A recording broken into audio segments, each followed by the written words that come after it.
18-19 ಕವನ.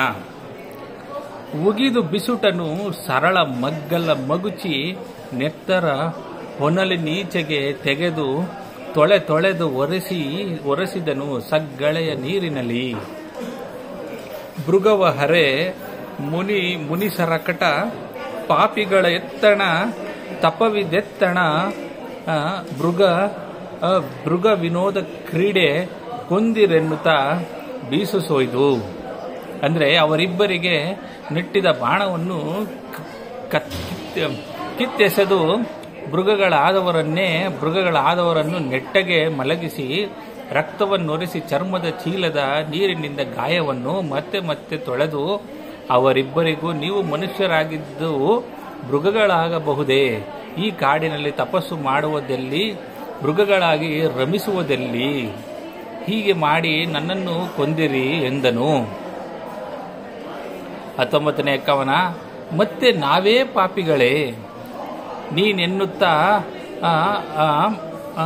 ಮನಲ ಸಾಕಿದೇತಕ್ಕೆ ಅನ್ನುತ್ತಾ ಮರಳುವ ಕಂಗಳ ಅಡಿಗಡಿಗೆ ಆಗುವ ಮೇಲುಸಿರ ಎತ್ತಿ ಹಾಯುವ ಕೊರಳ ಬಿಕ್ಕಳ ತೆತ್ತು ಒದರದ ರೋಷದಲ್ಲಿ ಈ ಹೋಗೆ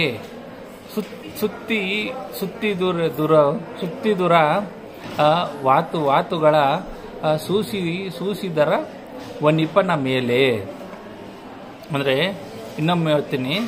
ಮತ್ತೆ ನಾವೇ ಪಾಪಿಗಳೇ ನೀನೆನ್ನುತ್ತಾ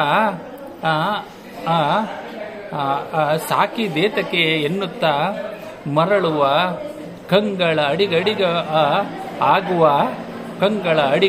ಆಗುವ ಮೇಲುಸಿರ ಎತ್ತಿ ಹಾಯುವ ಕೊರಳ ಬಿಕ್ಕುಳ ತೆತ್ತುವುದರದ ರೋಷದಲ್ಲಿ ಹೋಗಿ ಸುತ್ತಿದವರ ವಾತುಗಳ ಸೂಸಿದವರ ಎನಿಪನ ಮೇಲೆ. ಅಂದರೆ ಆಗ ಅವರು ನಾವೇ ಪಾಪಿಗಳೇ ಅಂತ ಋಷಿಗಳು ಹೇಳೋದು. ನಾವೇ ಪಾಪಿಗಳೇ, ನೀನೇ ಉತ್ತಮನೇ, ಇದೆಲ್ಲ ಏಕೆ ಎನ್ನುತ್ತಾ ತೇಲುಗಣ್ಣು ಮಾಡುತ್ತಾ ಮೇಲ್ ನೋಡ್ತಾ ತೇಲುಗಣ್ಣು ಮಾಡುತ್ತಾ ಕ್ಷಣಕ್ಕೂ ಮೇಲುಸಿರು ಬಿಡುತ್ತಾ ಕತ್ತು ಮೇಲಕ್ಕೆ ಹೋಗುತ್ತಿರಲು ಬಿಕ್ಕುಳಿಕೆ ಬರುತ್ತಿರಲು ರೋಷಗೊಂಡು ಉರಿ ಮಾತುಗಳನ್ನು ರಾಜನಿಗೆ ಹೇಳಿದನು ಋಷಿಮುನಿ. ಧನ್ಯವಾದಗಳು.